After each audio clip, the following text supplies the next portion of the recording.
ne yere ana yenim se ne yere ne no na wo grot na mpena bi nso a eye hintasem ho ale bi hu obi enim okay me pese me bia Ghana nti ase ne Ghana ngunu mo se ye won sam bi wo kan ntesa ye bu atai wo honhom na bia hu na mani enti nomina enipa bebere enya no enye de wakofo obi yere and enye de wodi ewu just your word wo kasa bia be bia but the Bible say de ekoye mu ngu ye ho fi na mu de free e mu ba no that me asama wo be gen na wakasa na wa hu se eye honom no atemwo da ho Yami ensure obi bia sada ne da munya ebreje adwati nsema ye de besom mo e wo too much efidie kase yi eso send dey kan ya wo hwe your channel you won't subscribe ya ye efa emaye like your videos na share on all the social media platforms bit me so follow yen ye IG page and your Twitter page so @tumagnh_ Facebook @tumagnh na other form mo be kaya e free a year e bra Kofi Adoma woni issue incident yi start ye attack e ban so dodo na e na akasa ebinum sia ne wo so compensate wo baby enu nti na amasa wo hawo nyina eba eye no so ebinu so woni se bio eye ne yere nom dada na wo gigya wo mo esisi nkwantimfie a wan fo man konkopie mu e wo baby anenom e na ede eye wo hawo yi ebre no ebinu mu krampo aka de aba besi na yira wo ne neti eye miracle Adoma eso esusu se wo no so e ka ho ebi e na eye wo hawo nyina ede eba na wo do fom ene de ya me no wo e ka sei ede ne eche se ye osofo bi so eni so adi hu nyame ada ne di ede ache ne di afa ekwan ya nam so anase de ntia amasa enso wewe nyina etu Kofi Adoma no ene eho ensem yebedomu esukwa no ntima metwa me ho emra ne ba me di aba ababesom. It is only when we are well, strong, and alive that we can extend helping hands to families and friends. Have you been battling illness for so long, going through marital problems, financial setbacks, made requests from people, and have been failed? Brethren, it is time to seek the face of the Lord and Prophet Dr. Abednego, the general overseer of the Kingdom of God Ministry Prayer Camp. Surely the Lord God does nothing unless he reveals his secret to his servant the prophets. Call Prophet Dr. Abednego on 0208-599576 or 0278-977215 or visit us at Kingdom of God Ministry Prayer Camp at Nsawam Otwase. Meeting days every Wednesday, Fridays, and Sundays. You're not out of form, so Emma wo akwaba ebie na we de yenche eye ehon no ahen Pastor Abraham e wa hanu match say ye ne no eba ababedo eye ensem no emu esuko because ye hwe de ma ekoso ne de esisi a ye se de besi wo hunhum no e na epie ewo aniso ntina che say ye nyanya nyame nipa wo no susu nim de no wote nyame no nim hunhum no ma de na ne ye beje na dwenche e de afa wo di form mu akwaba nua ba ka se mejo so na pom te sai nyame adoboko na wo so e mura ode yankwa ache wa maya hode ni tumi yeda Kristo ase amen na eya Kofi Adoma woni issue ya ebaye ebinom eka ensan dodo na chese ababeto eye edwa eka se we de eye we hunhum premature death ayen na chese na ke ye hihye ede emmanuel no kreben na ewo mu esa minua ba nyankopon hyirawo na oma wo kwa oma wa hode ni tumi mpacho ansana obehu sade bi esi onamani wa no na ade kan si honhom atwam okay ansana epi onam obi timi nam asase so ha se obewu 30 days no da so tenkwam na ba no wawu na wawu honhom wawu dada ama na kra no eni ho biem se oyete asefo okay but no amom na asase no so aye hu no se wonante a ono didi ono wo dabom ono wo sore bom oye aduane ma wodi ba no wo eno no sen na ekoso sen na ya na esi efa etie se mame no monka da bia me kasa ne sere Kristo sumo nti ase ne Kristo sumo hunu mo e de ma a Kristofo begrebe now a Kristofo minim ne kasa bebrebe na ma dodo na hu ne so mo som nyame ba enye nyame som bi no mo som ye wo be bia yeso bom paye ko duru ansana honhom no bi wo ya bie so a kire wo so wo paye ne duru ha saa de nyame fa kire wo ye wo fasting bia wo so wo bie wo mu wo bio kra no e kwa kodu ansana ade bi ho a ye bie so a kyerɛw so wonduru sa fasting level a ye bie so kyerɛw sha na wo so wo sua trosem kwa deep ntina wara ka kyerɛ Jesu a so dwene me mransam awia na anadwo na no na wakwa bi wie ojojo emfiri mransam no kɔ ne fa anamfo nkɔ bankum de ntia me kyerem na me kasa ansam we ne kyerɛ sɛ all men say we camera na nhwe e accident na minya motor accident 2009 ana minya motor accident we na before say menya no na ma di kan hu ne twice minya na mienu ama me ofa ba ko sa so mo dae e ka kire me say oso dae no na ma wu na me say me akora ma hu tene yi na etwase esise kanya se etwase esise ya anka emma ya wa kodie bi wo se to a eya na sometimes no eni panti ase but e to firi honhom ansa na epie ho na maniwa na wenenya enkaye ma kristofo ene wo mo a omo ye generous ne omo a omo ye sentwerofo ne ade no bebre nante saba omo nya bre enya omo kra eho adwuma enti se fidie bi na yesum no a na ayi no tini ye pa itio David can say was Psalm 35 verse 7 was so sum na me fidie ne be hinta de osum no ankasa beto enti sometimes it's ye nante ye adwuma na yenye ebre ema twrosam na Nyankopon ne mpaebo na sa ade ahinta beto yenya Nyankopon di kama ya yede ahu ansa nti Jesus ba wiase no do okuta Holy Spirit hunu mo ene hunu nti ase nti ye sum no fidie abra na Lazarus wu ye no ba wo hwan fidie ana oyi fidie ne to twene bra mere ne mata kwa ka kyene se wadamfo Lazarus na wu no o se so weti asoyefo na ka one word bi o se ma yenko ne yenko ye nyina yenko wu that mean ye pomo wo hoda da ayere akuo nti ye hunu se ye di fidie sum e break Lazarus ma yare kanwa o medi bre ka kofre na ba ne ya nya no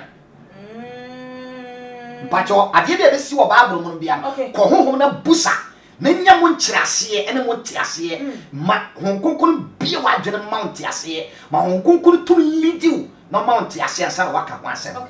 te asuafo na kan sa na Yesu ka kire won se mo kama no ntum ente 3 days na o mai 2 days na o mai Bible say no one yes spiritual underground work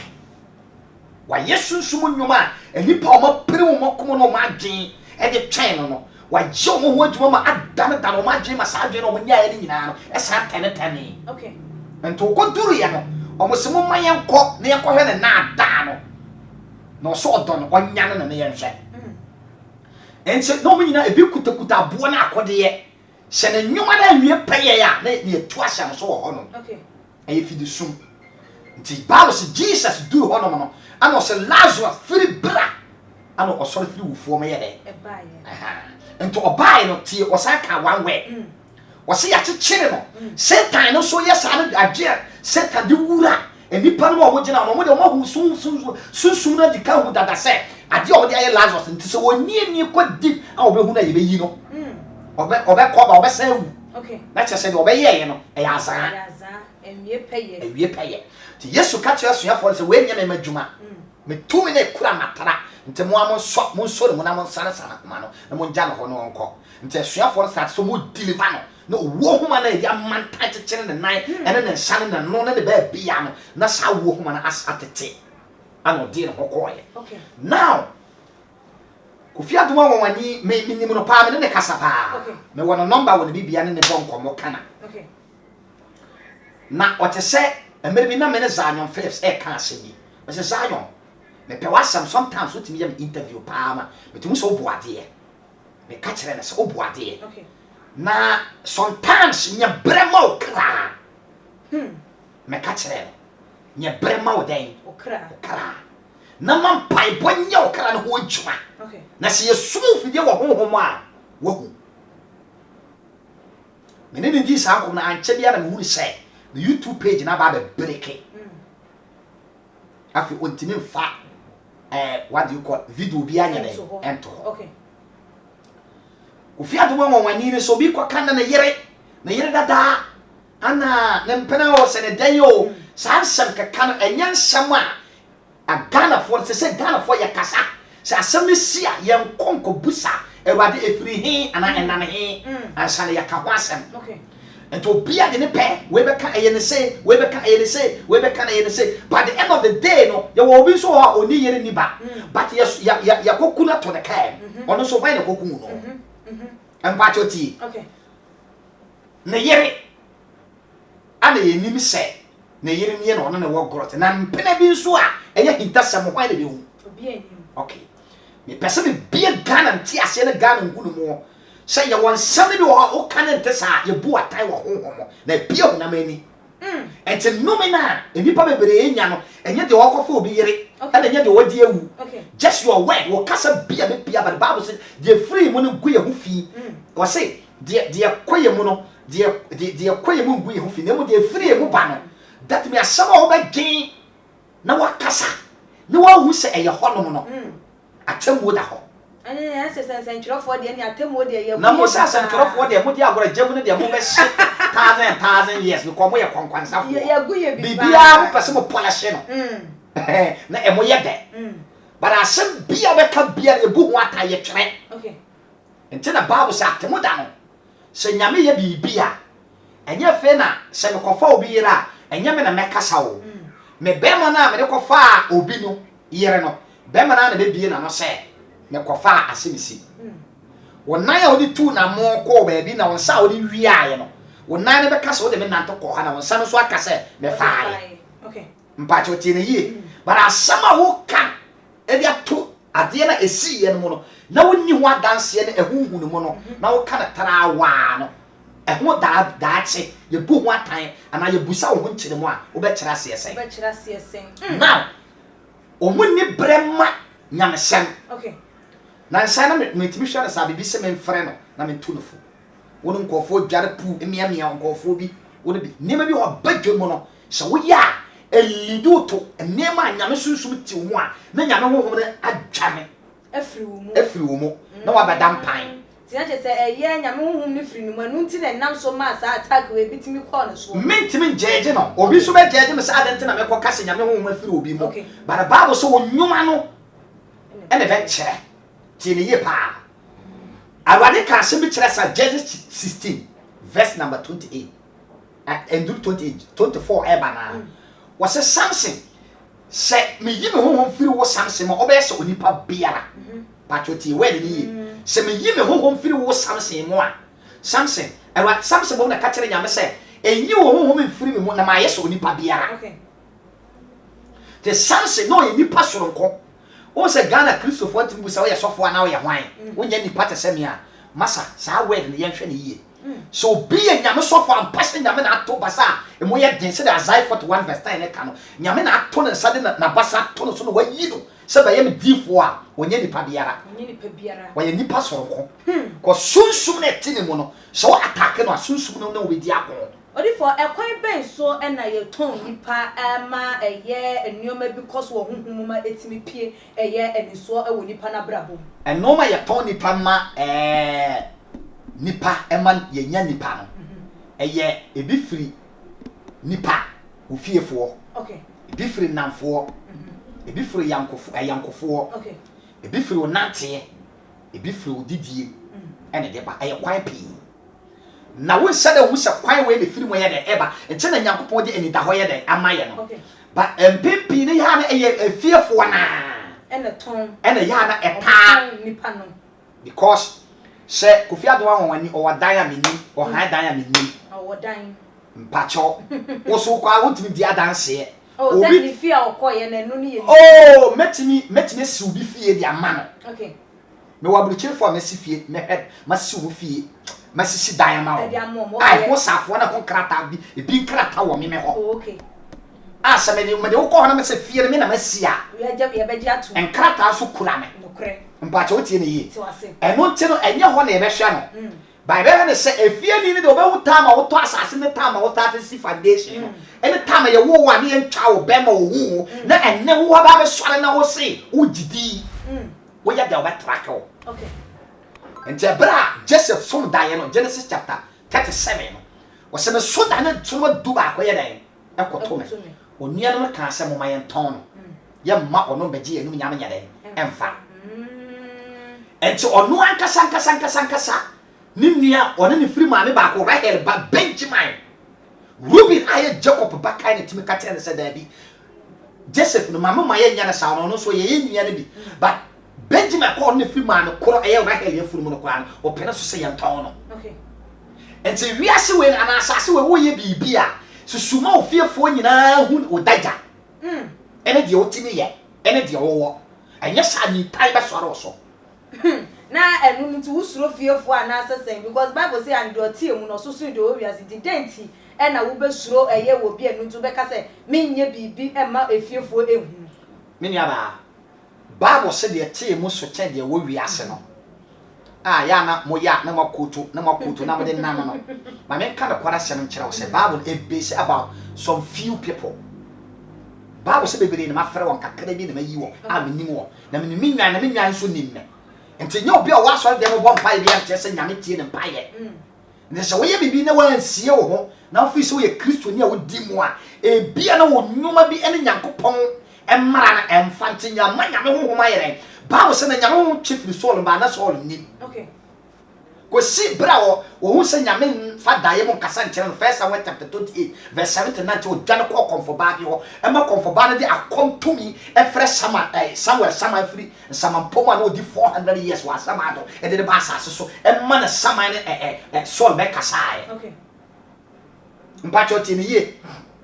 to wona ne kasa no ano kasa wa di nkwasi asam wa Israel na kire sese wo no ma nyina ba ba kam ho Samuel okay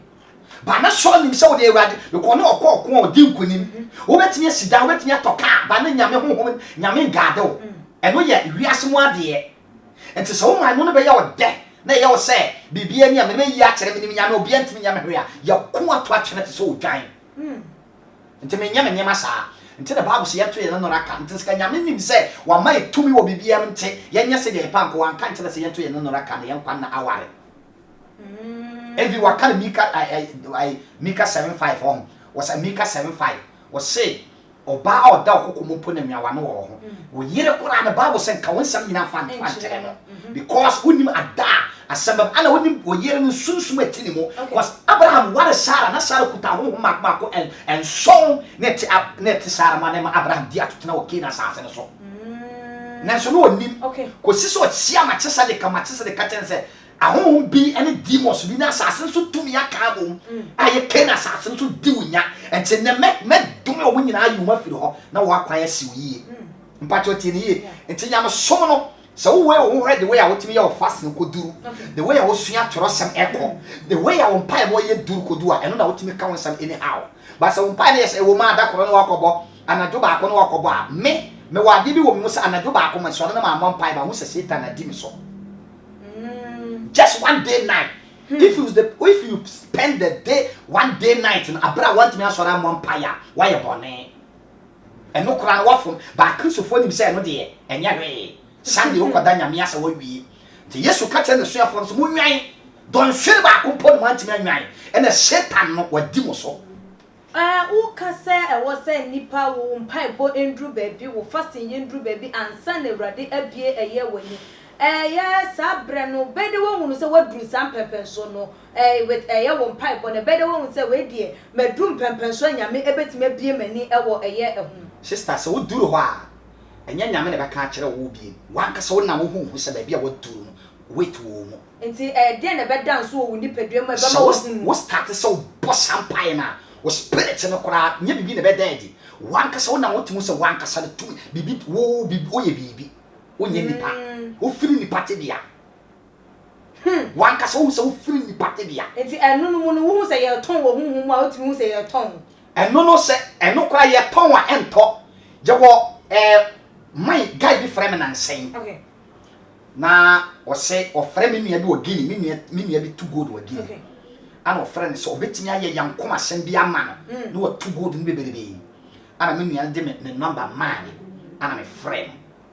ana o se was sending me a bosom at the band WhatsApp on so e kire me bia me ya kire osisia to send me by no ana ma ka kire ne say young guy we too nice ana wo sha mecha opanyin mpo saa nneema na woboaboa no bodua nwira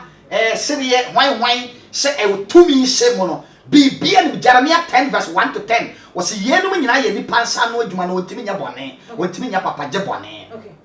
te boaboa no na hye no na to twene na faso bi ani so ana o ka kire me se obe kire me 3 days time obe mama hu mi se me ye obi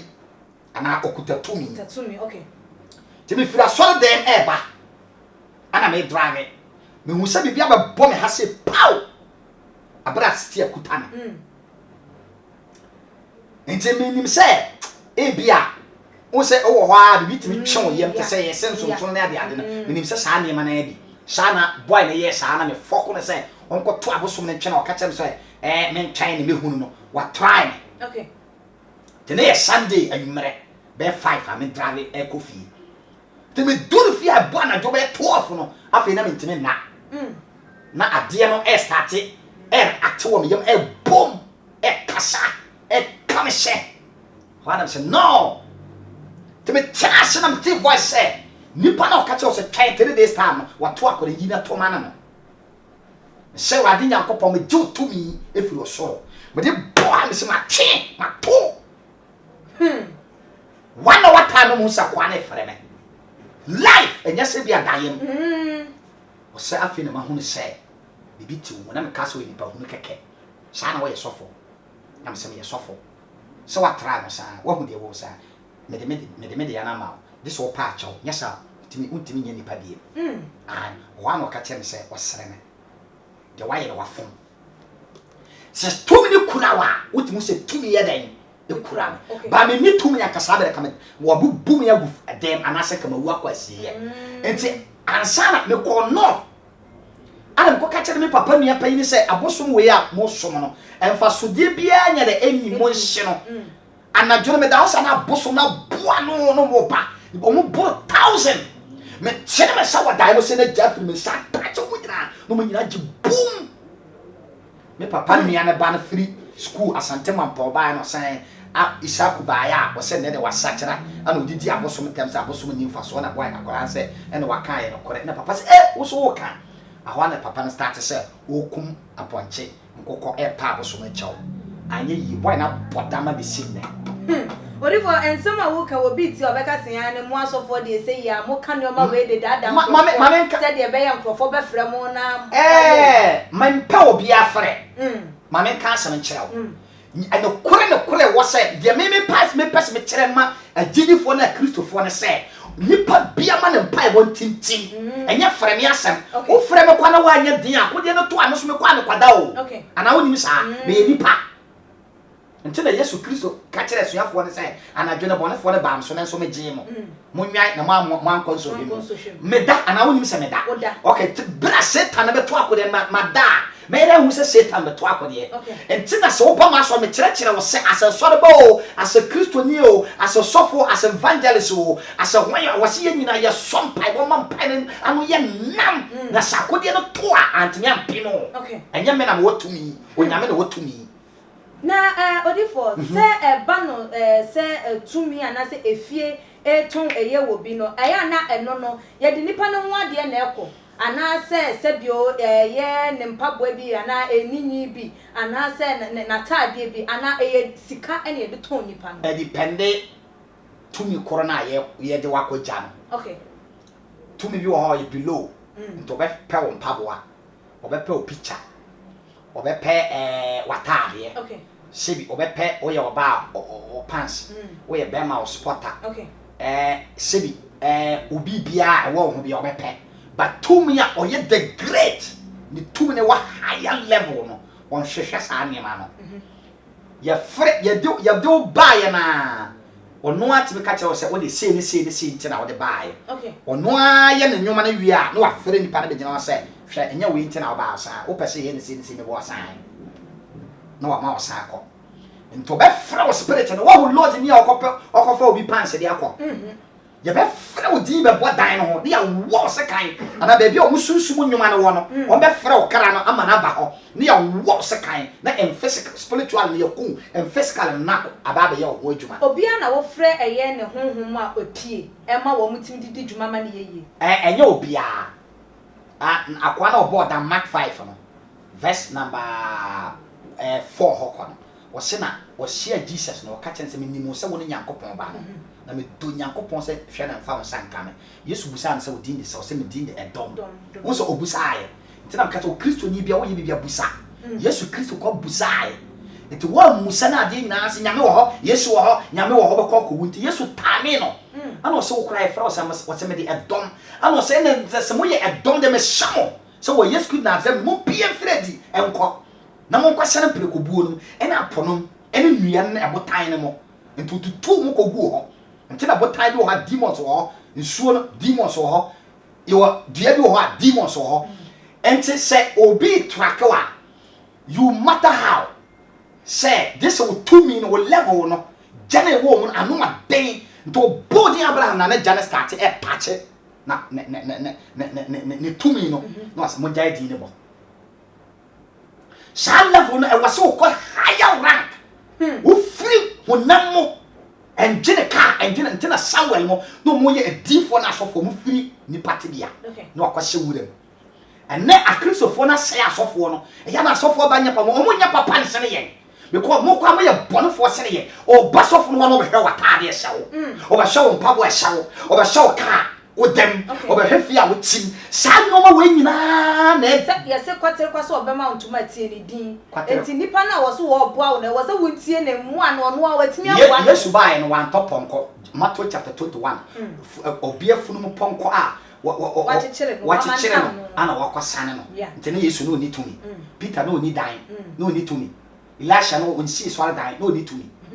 Paul no need to me. No more to me. Tomato, no need to me. Or more to me. Isaiah or Sida, no need to me. No more to me. Or man, more Bible, you know,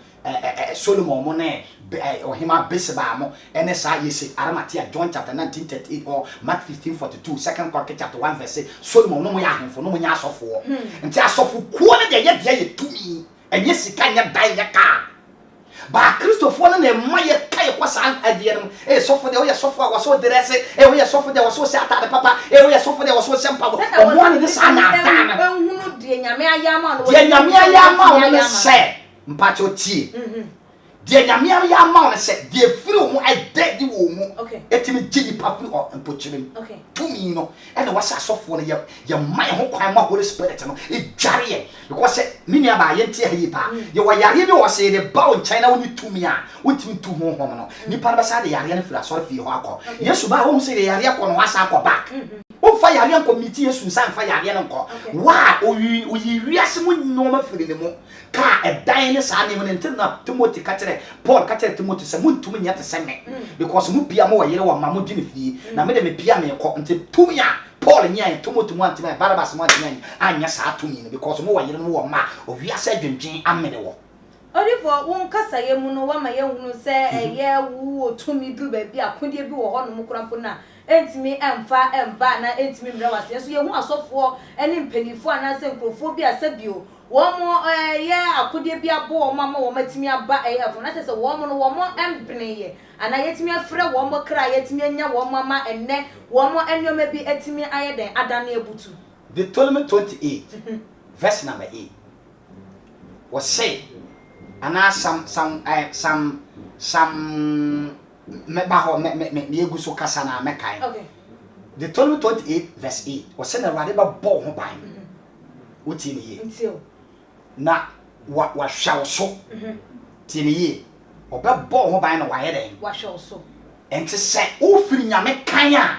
ebe ya desi Satan de sulo ko beto de wato dem as a gidini o firi nyame na o gidie ene o nyuma ye pepepe o Awurade ni mu a enye so easy say nyame ma Satan kwan Psalm 34 verse 19 David say oni patini ni ma na doso na Awurade gini firi ni na mu verse 20 say Awurade hwe otini ni na no nompe ba ko mponya de enka eno na me ba be ko to won say quotations na wo ha na ye bi tie ye pawo enti so obaye Kristo ni a protect yourself bo ka na nipadua no ho ban awon paibom ma wo nya den enya nam ntina Awurade ka kire Jesu 1:6 wo se ye nam na ye den ye nam na ye den ye nam na ye den pa 6 times Senyame emma eye ohaw bi emma enka wo ma kwan ma eye Job bonsam etimi enya nyame na ma kwan se bonsam enkoso Job nhwe okay enya saa na Bible no tie Job na ne di wiase chinchin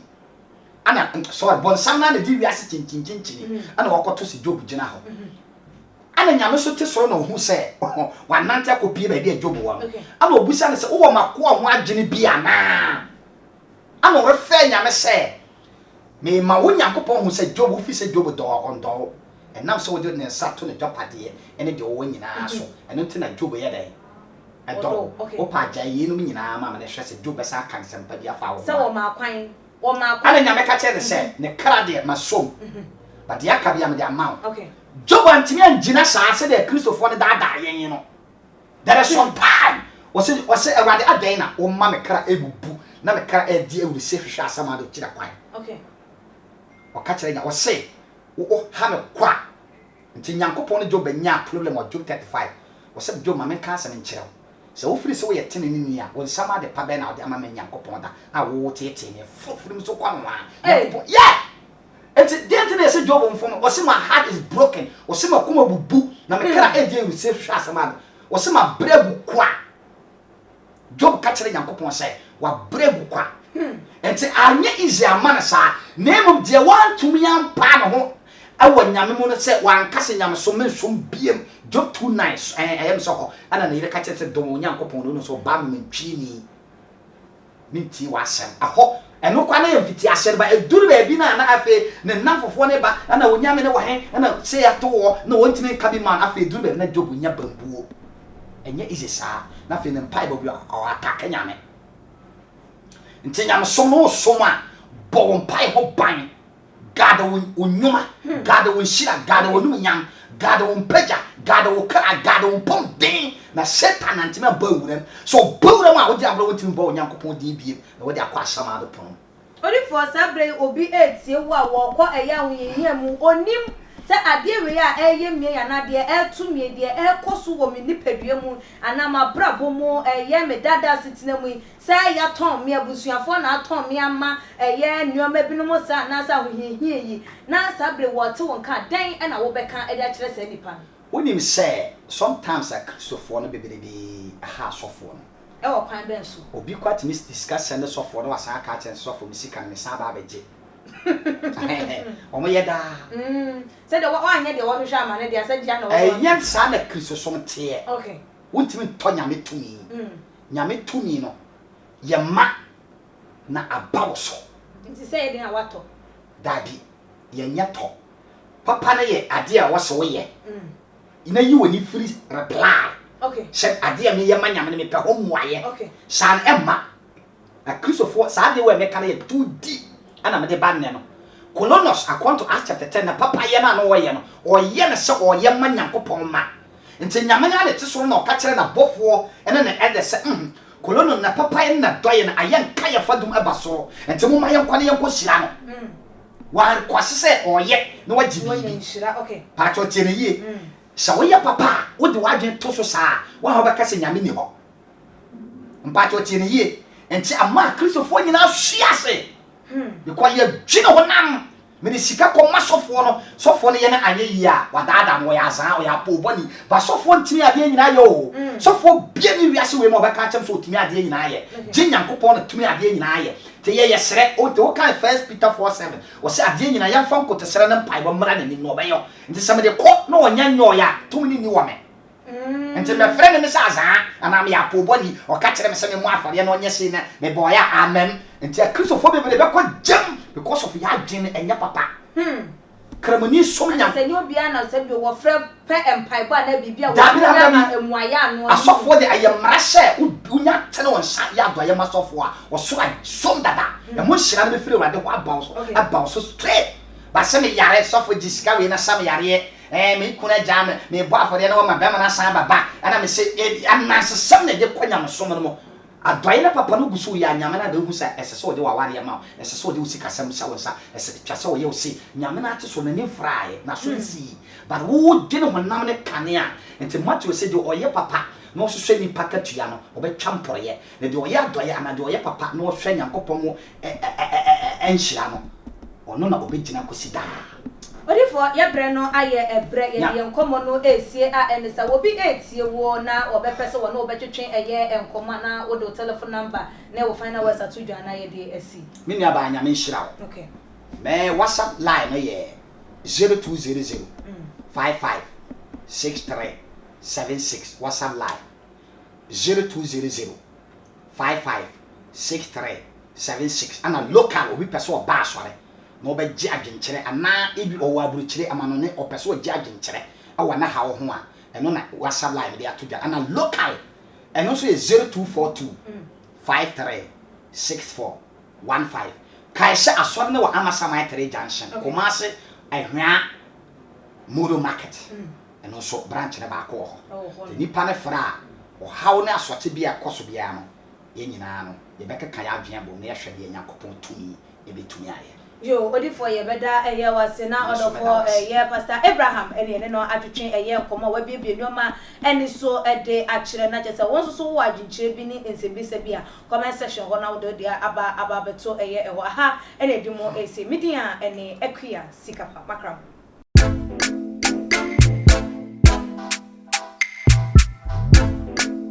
my God Nyanya ode. Milia omo bumi Wa mu na bu. the brain na ye kwa Okay. sense aso mtoma mi no omo san to omo bi fufuro ma boka hunu Omo de aduma di. omo de dimi Na so wa so ode. oh minia Me no wa for so many years. You catch us so here bibia. Bo mama ni e na me die ni huma o. Asase. Woni Saladin Company Limited. I want sase e wo Ghana ha ba bia. Insase de wa to apete Ghana ha. Omo sase e wo Jerusalem that is ebe ya fienya. Sanso na akatapo e wo pokwase. Sanso odumase nie dodowa e na dentra e ye kaswa. Asase no litigation free lo ni bese to kwa bia ni ho. Dan bia da wo nkra no se. Ukuta car. Now they pass us. I'm sure car no one. No mama car one. oh you don't mean it then some gas him the majin say Oh, I don't know them. oh minia minia dey pacho ma be come na one pacho ma be come na this consultation na me